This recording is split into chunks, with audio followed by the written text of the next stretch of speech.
L'introduction des OGM au Bénin, c'est bien le menu de votre débat décryptage de ce matin qui reçoit pour vous un confrère, il est au quotidien, il est journaliste au groupe de presse Fraternité, Fulbert Adjimahossou, bonjour à vous. Bonjour et bonjour aux téléspectateurs également.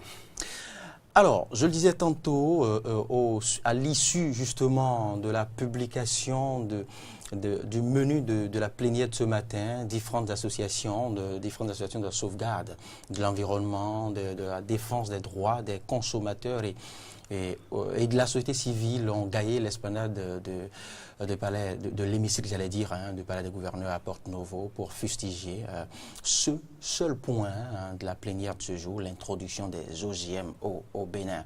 Pourquoi introduire les OGM au Bénin? Et qu'entend-on d'abord par organismes génétiquement modifiés? On en parle avec vous, Fulbert Adjimahossou, mais avant, on doit dire, puisque vous me le souffliez il y a quelques secondes avant l'ouverture de ce numéro de décryptage, il faille se poser une série de questions. Est-ce que déjà la pression dans les coulisses de cette plénière, la pression des organisations de la société civile, des organisations de défense des droits de l'homme, des organisations de la sauvegarde de l'environnement, est-ce que cette pression a semblé déjà fait effet, puisque on est en train de croire que ce point ne serait plus, ce point aurait connu, sinon que le menu de la plénière aurait connu une légère modification. Tout ceci reste à voir. On attend de voir tout au long de la journée si les députés vont vraiment se pencher sur ce point véritablement qui aborde l'introduction des OGM. Mais avant, pour le citoyen ordinaire, qu'entend-on par OGM? Merci. Déjà, il faut dire que les OGM sont des organismes génétiquement modifiés. On modifie, il y a comme, pour dire de façon terre à terre, il y a comme une partie de l'organisme qui collecte les informations de l'être vivant, aussi bien animal que végétal. Donc, on peut modifier des caractères chez la plante, chez l'homme, afin d'augmenter le rendement, afin, par exemple, de lutter contre les invasions d'insectes, afin de permettre à la plante de résister aux attaques, par exemple. Mais il est plutôt question ici d'abord de l'UPOV. Parce que la polémique qui a commencé depuis le 8 février dernier fait suite à la publication sur sa page Facebook, je parle bien de l'honorable Guy Mutokpe, de ce que le Bénin s'apprête à introduire les OGM au Bénin. Mais en réalité, il est plutôt question c'est de l'honorable Guy Mutokpe qui a donné le signal. Tout à fait, qui a donné le signal.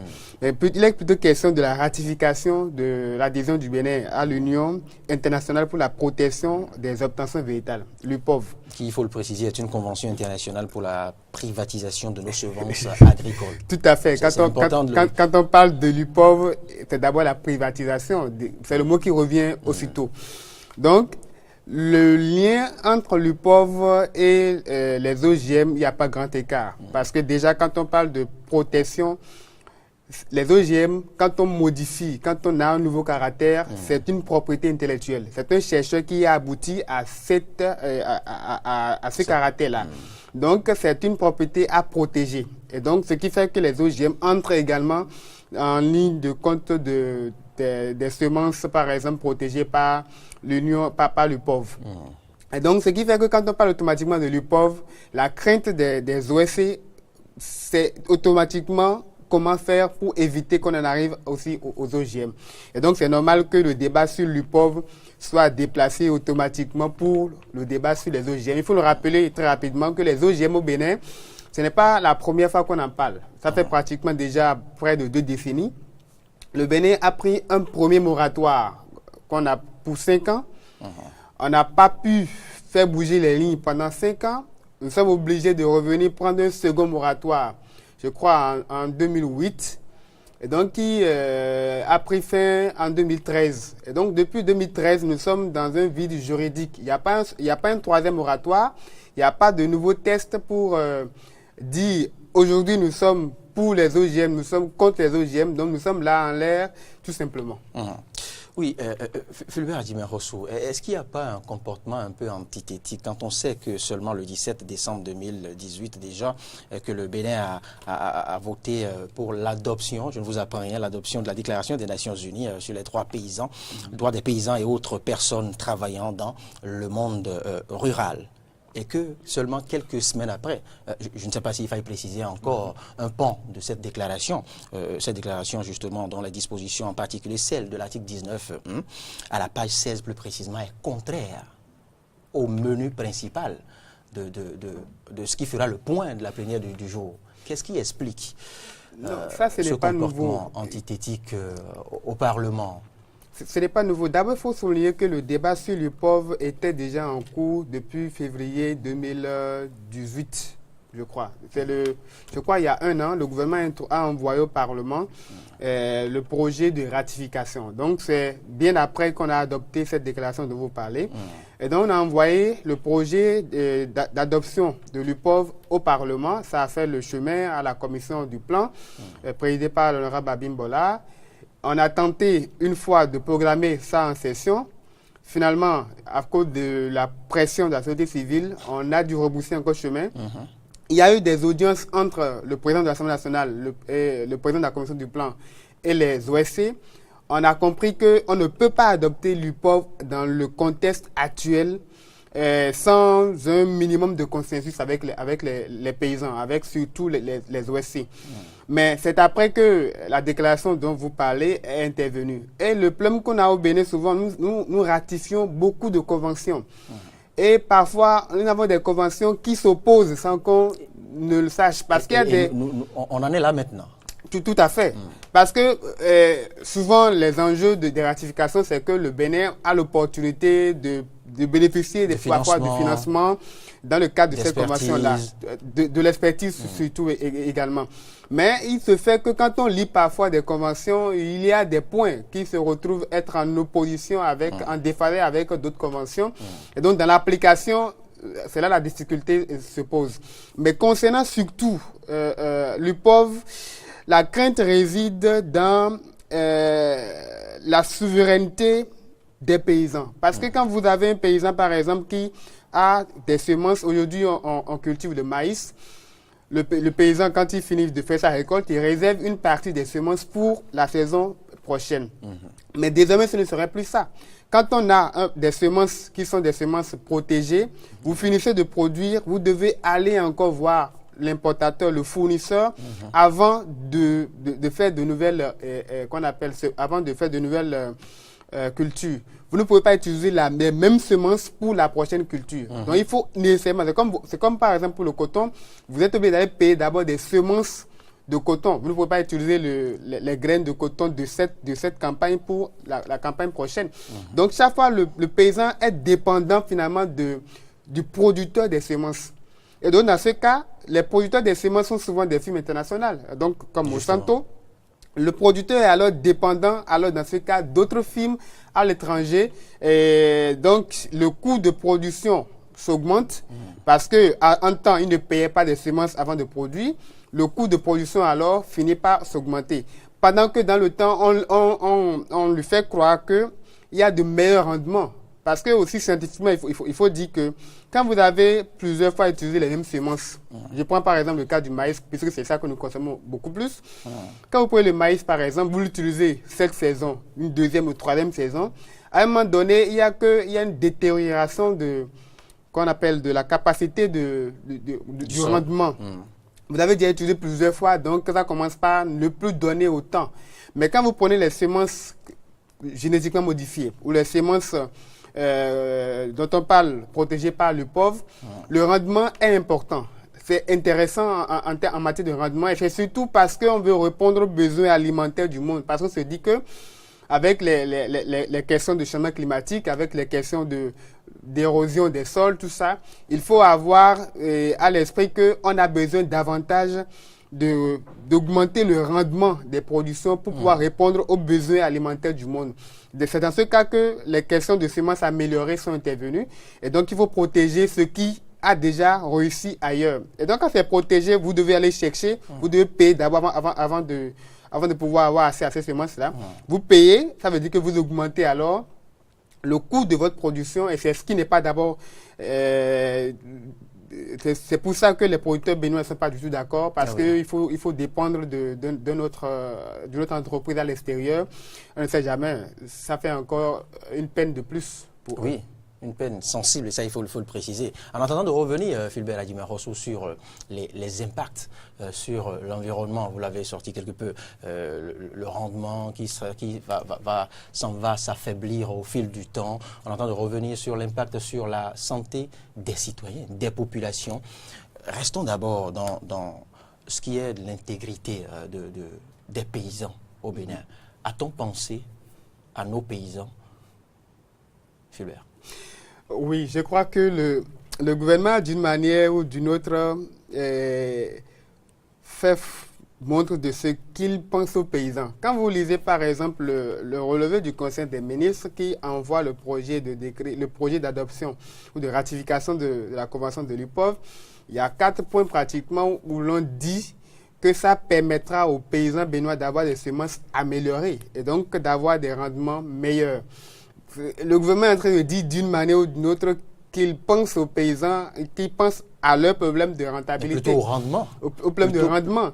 Et donc, que le Bénin aussi pourrait avoir d'une manière ou d'une autre des mesures pour protéger aussi son patrimoine génétique. Il y a 4 points pratiquement qui figurent dans le relevé du Conseil des ministres. Et donc, c'est l'intérêt de meilleur rendement qui est mis en exergue, qui est beaucoup plus vendu aux producteurs. Pour leur dire, si nous adhérons à l'UPOV, vous avez la possibilité d'avoir de meilleures semences, d'avoir des semences améliorées pour pouvoir faire de meilleures productions. Mais ce n'est pas le rendement qui importe d'abord, parce que les producteurs disent que déjà, jusqu'à présent, ils ont nourri les populations avec les semences que nous avons au plan national. Et donc, jusqu'à 70% aujourd'hui, l'agriculture béninoise continue de nourrir quand même les populations. Ce n'est pas le rendement qui pose un souci chez eux. Le problème chez eux, c'est ce que deviendront d'abord les semences que nous avons au niveau national. Est-ce que là, n'importe qui ne pourra se lever alors pour prendre les semences que nous avons au Bénin pour faire sa propriété à lui, parce que peut-être prenant les semences nationales, modifiant les caractères, et donc ce sera des semences améliorées qu'on peut revendre encore à nos producteurs. Donc c'est une question de souveraineté d'abord qui se pose au niveau des producteurs. Pour eux, ce n'est pas encore la question du rendement, parce que c'est les impacts qu'eux ils voient sont plus importants que les avantages qu'on est en train de les vendre. Justement, maintenant, au regard de la kyrielle d'ennui que subissent déjà les citoyens, quelle est l'opportunité de l'introduction des OGM dans nos habitudes? Bon, moi, je ne trouve pas encore trop d'opportunités. C'est vrai qu'il faut faire la part des choses. Quand on est en face d'une situation, il y a toujours des avantages, il y a toujours des inconvénients. Les avantages sont, d'une manière ou d'une autre, que quand on va adopter les OGM au Bénin, ça c'est dit depuis que le moratoire est terminé. Il y a un débat en 2008 le premier moratoire a été terminé, on a renouvelé. En 2013, à la fin du second moratoire, on a dit, bon, ok, puisque nous avons, parce qu'il y a aussi quelque part là le protocole de Cartagena sur les risques biotechnologiques, je crois.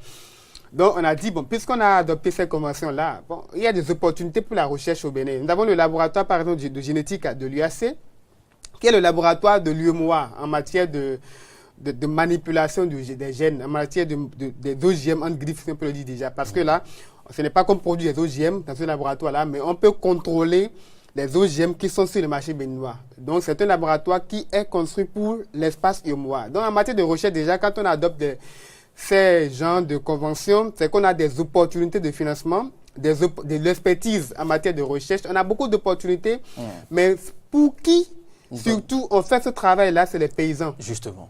Et c'est eux qui ont besoin davantage. On a pris le cas du Burkina Faso. On a dit au Burkinabé, par exemple, que quand vous avez le coton BT, le coton transgénique, c'est que vous avez du rendement meilleur. Vous avez, par exemple, parce que le Burkina et le Bénin, c'est presque des pays compétiteurs. Compétitifs en matière de production du coton. On leur a dit de l'autre côté, ok, si vous prenez le coton BT, le coton transgénique, vous pouvez avoir un meilleur rendement. Mais 10 ans après, les Burkinabés se sont rendus compte qu'il ils ont plutôt dépensé énormément dans la production qu'ils ne peuvent pas rentabiliser comme on leur dit. C'est vrai que vous pouvez avoir à l'État beaucoup plus de rendement, mais vous devez dépenser peut-être 5 fois plus pour avoir accès aux semences. Et on a suivi aussi les OSC et Burkinabé s'insurger contre également ce type de moustique proposé par une firme. Tout à fait, toujours parce qu'on veut lutter contre le paludisme. Voilà, dans ce pays. Donc, je crois que les systèmes naturels, quoi qu'on dise, ont toujours des avantages. Et quand on introduit des systèmes artificiels comme les OGM, ça détruit le patrimoine génétique, ça détruit le patrimoine des ressources génétiques. Par exemple, vous avez par exemple c'est vrai que les frontières sont poreuses. Hein. Il se peut que, par exemple, des OGM circulent entre le Bénin et les pays de la sous-région. Ça, c'est clair. Parce que nous n'avons pas...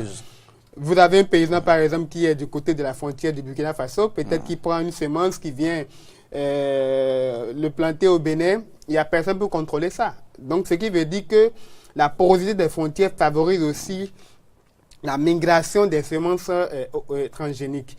Mais ce que l'on craint beaucoup plus, c'est que ces semences améliorées ou ces semences génétiquement modifiées ne viennent à faire disparaître les semences naturelles, les semences que nous avons dans notre patrimoine. Parce que le Bénin aussi a un patrimoine génétique, un patrimoine de semences que nous avons au niveau national. Et donc, le risque aussi, c'est que nos semences naturelles que nous avons ici puissent disparaître. Si vous avez, par exemple, du maïs amélioré que vous proposez aux paysans qui doivent utiliser et donc qui doivent désormais chercher du maïs à l'étranger pour cultiver, c'est sûr que nos maïs naturels que nous avons ici vont finir par disparaître. Et c'est après qu'on va se rendre compte que nous avons pratiquement laissé ce que nous avons à l'essentiel chez nous pour aller chercher quelque chose qui nous fait encore, qu'on appelle, coloniser en matière de recherche scientifique. Fulbert Hadjimerossou, on a beau dire depuis ces dernières années qu'il importe de consommer les produits bio. Je vous apprends rien, des produits bio, que cela a d'impact bénéfique, des avantages sur la santé et autres. Mais maintenant, quand on en vient à promouvoir, je ne dirais pas au sommet de l'État, quand on en vient à se soumettre au lobby, aux puissances internationales et jusqu'à opter pour... C'est vrai que nous n'y sommes pas encore. Oui. On n'en est qu'à la proposition, on n'en est qu'à l'étude encore que jusque-là, on ne sait pas si ce point sera au menu de la plénière de ce jour. Alors, quand on en vient à adhérer, je dirais, à la volonté, à se soumettre, je dirais, à la volonté des puissances internationales qui nous amène à opter. Vous savez, il y a quelques semaines déjà, on en parlait des riz en plastique. Cette polémique. Et on était entre rumeurs, supputations, polémiques. Oui. On n'en a pas élucidé. On en vient maintenant à vouloir étudier l'introduction des OGM au Bénin. Je crois quand même que d'une manière ou d'une autre, les députés ne feront pas l'erreur de faire basculer le Bénin dans ce régime-là, sans pour autant prendre vraiment qu'on appelle la mesure des conséquences que cela peut avoir. J'ai lu hier soir, avec la polémique qu'il y a eu, j'ai lu hier soir un message, je ne sais pas si vraiment ça vient de l'honorable Abimbola, qui rassurait de ce que la commission du plan n'a pas encore transmis son rapport à la plénière. Et donc, par conséquent, on ne saurait donc étudier cette question-là. Encore que sur les réseaux sociaux. Encore que sur les réseaux sociaux. Il faut prendre avec beaucoup de pincettes. Ce qui veut dire... Tout ce qui est publié. En réalité, tout ce que c'est l'adoption des OGM, tout comme la ratification de la Convention de l'UPOV, nécessite un large consensus, ce qui veut dire un débat national. Ça, c'est un point essentiel qui revient pratiquement dans toutes ces conventions-là. Quand vous prenez le continent africain, j'ai la liste des pays qui ont adopté, qui ont ratifié la Convention de l'UPOV, je trouve pratiquement que c'est un pays africain. Pourquoi cette réticence-là? Parce qu'on n'a pas on n'a pas encore les mécanismes pour protéger nos ressources à nous d'abord, pour protéger notre patrimoine génétique. Et donc, si l'on va aussi vite, on risque de faire disparaître nos ressources et ensuite de faire dépendre nos paysans de ces firmes internationales. Donc, je crois que dans un contexte aussi sensible de ce que nous pouvons perdre en termes de ressources génétiques, de ce que nous pouvons perdre en termes de souveraineté en matière de production, je crois qu'on n'est pas encore à l'heure, ce n'est pas encore l'heure pratiquement d'adopter cette convention-là. Même si on devait le faire depuis 1 an que le projet est transmis au Parlement, on devrait passer à un débat national, sensibiliser les acteurs sur les avantages qu'il y a, parce que avantages scientifiquement, il y en a toujours. J'ai lu le rapport de l'UPOV, il y a un rapport annuel des pays, par exemple, qui produisent, qui ont ratifié la convention de l'UPOV. J'ai lu le rapport du Kenya, j'ai lu le rapport de beaucoup d'autres pays, du Brésil, par exemple. En matière de recherche, en matière d'amélioration, en matière de semences améliorées, il y a toujours eu des avantages en termes de production. La rentabilité a toujours augmenté. Mais le problème qui se pose, c'est la question de la dépendance vis-à-vis des firmes qui produisent ces semences-là. Mais de l'autre côté aussi, il y a aussi les conséquences sur le plan sanitaire. Il y a toujours, pour chaque avantage, il y a toujours un risque. Et donc, quand on ne prend pas la mesure d'étudier correctement ce que l'on paie et ce que l'on gagne, et voilà peut-être quand on fait la soustraction, quand on fait la différence entre ce que l'on gagne et ce que l'on paie, est-ce que l'avantage que nous avons peut nous aider à faire face au risque? Si on n'étudie pas tous ces aspects-là, il n'est pas encore opportun de passer à ces organes génétiquement modifiés et à ces semences améliorées. Ensuite, il y a aussi que le producteur, vous pouvez lui proposer les semences les plus améliorées du monde, les meilleures semences du monde. Quand on n'a pas la connaissance des itinéraires techniques, quand on n'a pas vraiment, quand on ne maîtrise pas comment est-ce que vous les mettre en pratique, vous n'aurez pas le résultat escompté. Et donc, il faut aussi passer à la sensibilisation du producteur. Si déjà il est réticent par rapport à ces semences-là, quand vous allez l'imposer, il ne sait pas ce qu'il utilise dans la même dynamique que vous l'avez proposé. Il faut pouvoir d'abord le sensibiliser pour qu'il comprenne les enjeux. Ah, telle semence améliorée permettra d'augmenter peut-être la production du maïs 4 fois plus que ce que j'avais avant. Mais les conséquences, c'est qu'il faut que je mette en œuvre peut-être un mécanisme dans le cadre de l'itinéraire technique.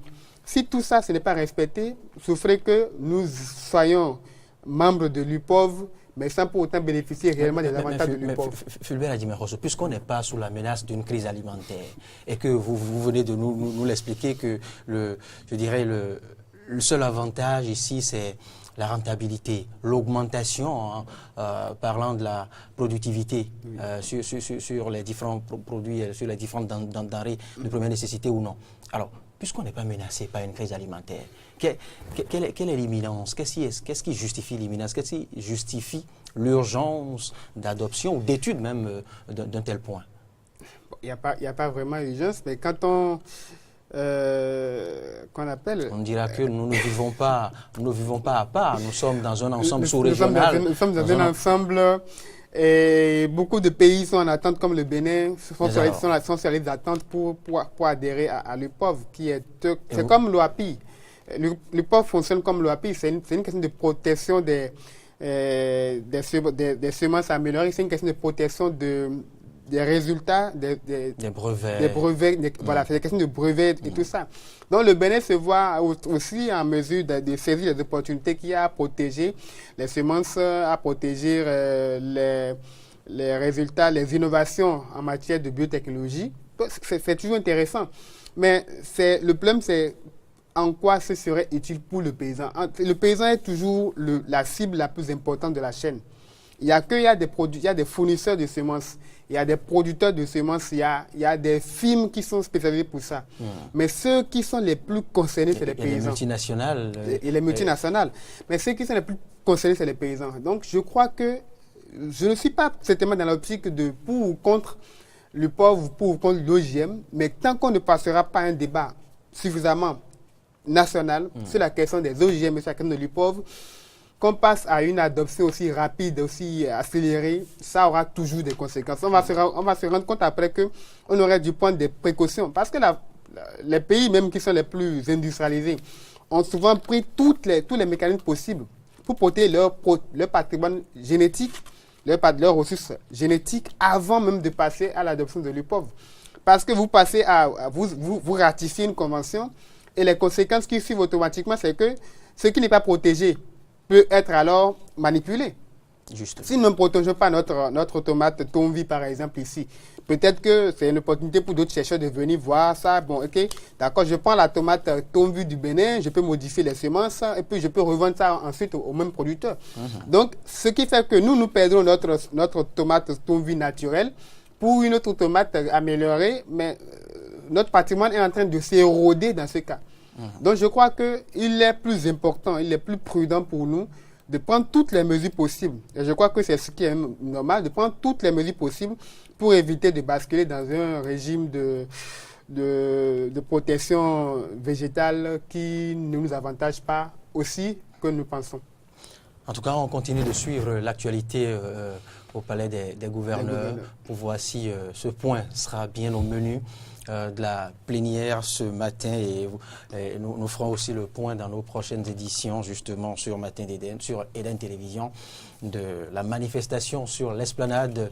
Est-ce que cette manifestation a pu faire retirer ce point ou modifier l'étude de ce point? Et vous nous le souffliez tantôt qu'une quelconque publication de l'honorable Abimbola ferait état. Voilà, on ne sait vraiment pas si la publication est signée de l'honorable Abimbola.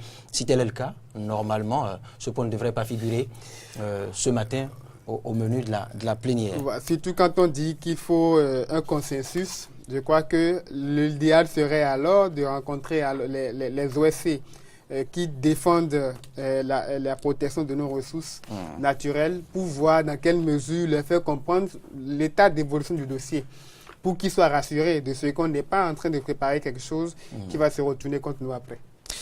Attendons de voir si vraiment ce point n'est pas au menu, parce que si ce point venait à être au menu, Fulbert Adjimi Rossou, je ne vous apprends rien. On sait quelle sera la célérité de l'autre côté pour qu'on en arrive. Ce n'est ni une question de mouvance ou de position. Je crois que là, c'est un débat national, vous voulez dire. C'est un débat national. Oui, qui s'impose à toutes les sensibilités. Que l'on soit opposant ou mouvancier, c'est un intérêt. Parce qu'on est élu, par exemple, dans une circonscription électorale. Par exemple, je prends celui qui vient du circonscription du bassin cotonné, par exemple. Il doit aller répondre de ce qu'il a fait au Parlement. C'est s'il y comprend quelque chose.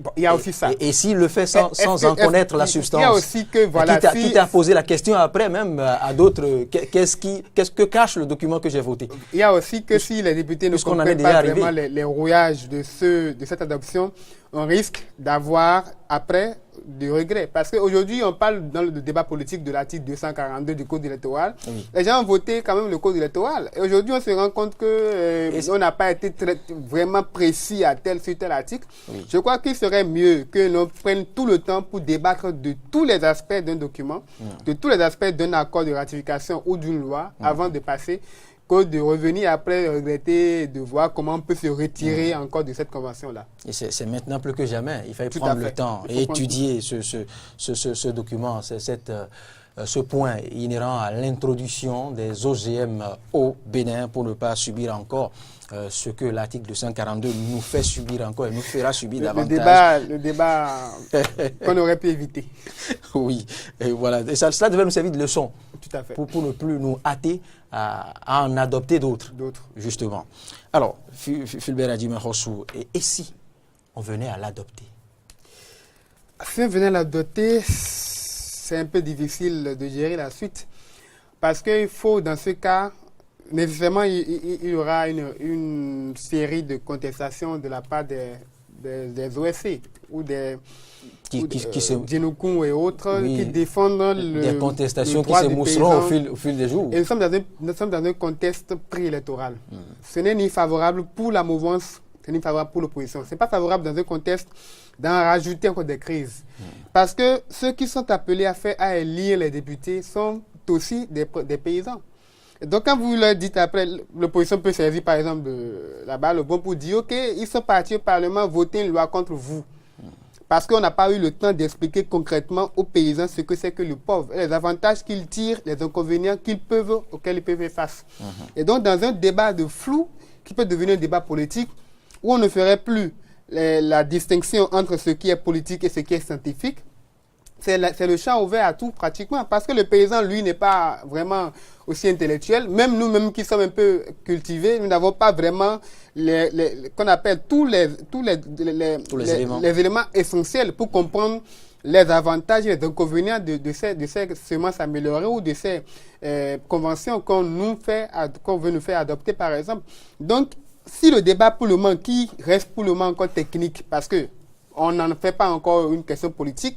Si jusqu'encore là, le débat qui est encore technique et on n'arrive pas à comprendre, vire dans un débat politique, ça va faire changer pratiquement beaucoup de choses. Parce que les paysans vont se mettre vont prendre peut-être le régime comme un adversaire, vont prendre peut-être les députés du BMP, si c'est eux qui le votaient, comme eux aussi un adversaire. Et donc, ce serait mieux qu'on continue dans le débat technique, que l'on continue dans la sensibilisation, que l'on continue dans la vulgarisation de ce qui se retrouve comme être un avantage de l'UPOV ou des OGM, comme ce qui serait comme également des inconvénients pour les paysans. Donc, ce serait encore mieux de prendre tout le temps pour continuer de faire le débat technique, le temps de revenir voir les producteurs pour leur expliquer, bon, aujourd'hui, nous avons compris que si nous adoptons telle convention, vous avez telle possibilité, vous avez tel avantage. C'est vrai qu'il y a toujours des inconvénients, mais il y a tel moyen pour pouvoir faire face aux inconvénients. Là, ce serait beaucoup plus calme que ça. Mais quand on va aussi vite en besogne, les conséquences aussi bien écologiques que politiques seront difficilement maîtrisables. Est-ce qu'il faille parler de couleuvre en instance d'être avalé, Fulbert à Guiméossou? Vous me direz peut-être que j'y vais un peu trop fort, mais puisque nous avons commencé maintenant le volet supputation entre griffes, parce que je vous l'ai dit tantôt, et si on en venait à l'adopter, on n'en est pas, on en est bien loin. Je préfère plutôt qu'on n'arrive pas à l'adopter, qu'on prenne tout le temps. Je me suis demandé par exemple ce matin, combien de fois on a fait des émissions sur le pauvre depuis qu'on a manqué d'adopter ça en 2018. On aurait dû prendre encore le temps de l'étude en commission pour faire des émissions sur les radios, au niveau des radios communautaires, au niveau de télévision, pour expliquer, de sensibiliser les citoyens. Sensibiliser. Aujourd'hui, pratiquement, moi je n'ai pas suivi une seule émission encore. En dehors des débats de confrères que l'on fait souvent, avec des confrères spécialisés, le Dr Mandafim en a fait plusieurs. Je n'ai pas vu des cadres, par exemple, des agronomes, des cadres du ministère de l'Agriculture passer, ou des cadres du ministère de l'Environnement passer, par exemple, sur ces chaînes de télévision, pour expliquer concrètement ce que c'est que le pauvre paysans. Aux paysans comme nous, parce que nous venons toujours d'une famille agricole. Donc, il faut que l'on passe d'abord à cette étape-là.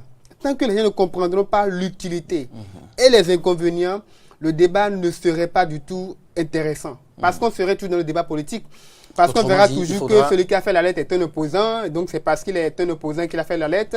On verra toujours que ceux qui veulent adopter... On l'a dit que le débat n'est plus une question de sensibilité politique. C'est un débat national pour la sauvegarde du patrimoine génétique. C'est un débat d'intérêt national. D'intérêt national. Oui. Et donc, ce qui est plus intéressant, c'est que l'on met d'abord une pause sur cette adoption et que l'on passe à la phase de la sensibilisation. On parle de consensus. Si l'on parle de consensus pour l'adoption, on ne peut pas avoir de consensus sans passer à la vulgarisation, à l'information. Et donc, il faut d'abord que l'on aille à une vulgarisation du contenu du document. Ce n'est pas un accord de ratification de prêt. Et donc, qu'on a souvent banalise parce que les populations n'ont rien à voir pratiquement dans un accord de prêt. C'est un accord pour adhérer à une convention. Et rien ne justifie l'imminence. Ce n'est pas aussi... On ne nous met pas, par exemple, un pistolet sur la tempe pour nous dire, bon, allez-y vite. On n'a pas quelque chose à perdre en prenant tout notre temps. Au contraire, on a plutôt à gagner en passant à la sensibilisation des populations, en permettant à ceux qu'ils comprennent vraiment tous les contours de cette adoption. Et ça nous garantit aussi... En associant aussi les organisations paysannes. Les organisations paysannes. Et ça nous permet aussi, parce qu'en matière de crime environnemental, il n'y a pas de prescription. Vous mettez aujourd'hui la pression d'adopter une convention, mais ça peut vous retourner contre vous après. Parce qu'on vous dira, c'est vous qui avez favorisé, par exemple, la disparition de certaines espèces du Bénin, par exemple. Ou, par exemple, c'est vous qui avez favorisé telles conséquences que nous constatons aujourd'hui. Et là, c'est des 10 ans ou 20 ans, 30 ans après, ça peut revenir encore contre vous qui avez adopté. Alors, il serait mieux de prendre tout son temps, surtout qu'en matière environnementale et en matière écologique, les conséquences ne sont pas en 72 heures. Justement. Ça peut venir 10 ans après, 20 ans après. Et donc, c'est mieux de prendre tout son temps, d'étudier tous les paramètres possibles. Et là, on sait que, même s'il y a des avantages aujourd'hui, et qu'on n'arrive pas à expliquer les avantages concrètement aux paysans, ça ne sert à rien d'adopter parce que les paysans ne comprendront pas grand-chose de cet intérêt-là. Ce qu'ils verront, c'est qu'on leur dira que vous devez payer des semences. Et quand on dit à un paysan, aujourd'hui, vous devez commencer par payer des semences, comprenez ce qu'il aura comme rancune envers vous-même qui avez adopté le document. Donc, je crois que l'idéal aujourd'hui, c'est que l'on mette la pause, que l'on passe à la sensibilisation et que l'on revienne après rencontrer les acteurs des OSC qui défendent la protection des terres et des ressources afin que tout se passe dans les règles de l'art. Fulbert Adjimerossou, vous avez dit vivement que votre appel oui, c'est dans l'intérêt de nous tous. Il faut vivement que votre appel soit entendu puisque vous rejoignez plus ou moins la position des différentes associations qui manifestent actuellement sur l'esplanade ou qui vont manifester. Si autorisation, elles ont ces associations justement. Ce n'est pas la première fois que ces associations vont marcher. Je crois déjà en 2018. Il y a eu de telles protestations quand on a annoncé qu'on devait ratifier. C'est ça qui a d'ailleurs même fait qu'on a rebroussé chemin et qu'on a dû continuer l'étude de ce document en commission du plan. Et donc, je crois que cette pression-là aussi pourrait porter également. Attendons de voir. On pourra y revenir, Fulbert Adjimerossou, bien évidemment, au cours de cette semaine. Tout à fait. Si cette loi, si ce test venait à être passé. Si ce n'est pas adopté, on pourrait voir aussi les conséquences. Justement, on a tout le temps pour revenir sur ce débat et aussi ouvrir l'autre pan. Le volet santé, le volet environnement. Pour le moment, on s'est appesanti quelque peu sur les généralités. Merci franchement à vous, Fulbert, votre mot de la fin. C'est moi qui vous remercie. Et je voudrais surtout demander aux différents acteurs, parce que quand on parle d'acteurs, il y a les acteurs, il y a les parlementaires, il y a les paysans, il y a les OSC, que le débat aujourd'hui ne serait plus aussi intéressant si on ne passe à une vulgarisation de ce qu'on appelle le contenu de cette convention de l'UPOV. Aujourd'hui, pourquoi est-ce que les pays africains en majorité n'ont pas adhéré? Il faut se poser des questions. Il faut chercher à savoir pourquoi est-ce que ces différents pays-là hésitent à s'y aventurer. Pourquoi est-ce que les pays industrialisés eux-mêmes déjà, avant d'y adhérer, prennent toutes les précautions? Mettre leurs semences en sécurité pour ne serait-ce qu'avoir des semences tout au moins pour le patrimoine national. Pourquoi est-ce que aujourd'hui, chaque fois que l'on parle d'adoption d'OGM depuis l'expiration du moratoire de 2008, pourquoi est-ce que malgré qu'on ait pris 2 moratoires pour sensibiliser, les gens sont toujours réticents? Ça veut dire qu'il y a quelque chose qui ne va pas. C'est pour ça qu'on doit prendre tout notre temps pour étudier tous les contours qu'il y a autour de ces conventions, adoption d'OGM ou adoption du pauvre, afin d'éviter à notre pays de courir le risque de faire perdre une partie de notre patrimoine. Parce que quand on parle de patrimoine, c'est ce qui nous revient le plus, c'est ce qui nous appartient, et c'est la souveraineté après tout. Nous ne pouvons pas dépendre d'autres personnes, d'autres firmes encore, quand on n'a pas encore pris toutes les mesures possibles pour assurer le bien-être de nos paysans. Merci Fulbert Adjimerossou. Il ne sert à rien de suivre les autres nations, encore que jusque-là, on n'en a pas une dizaine encore sur le continent. Vous nous l'avez soufflé tout à l'heure. Il nous faut prendre le temps de mieux appréhender le fond, bien évidemment, tous les éléments de ce test de loi pour éviter, je dirais, une extermination à la douce sur plusieurs générations à cette population.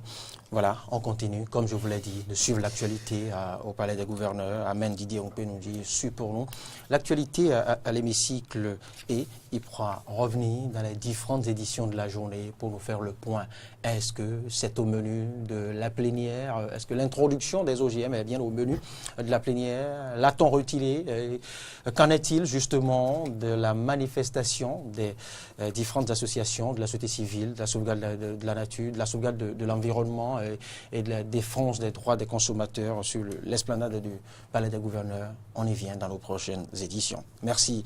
Excellente suite de semaine à vous, Fulbert. Merci, pareil à vous également.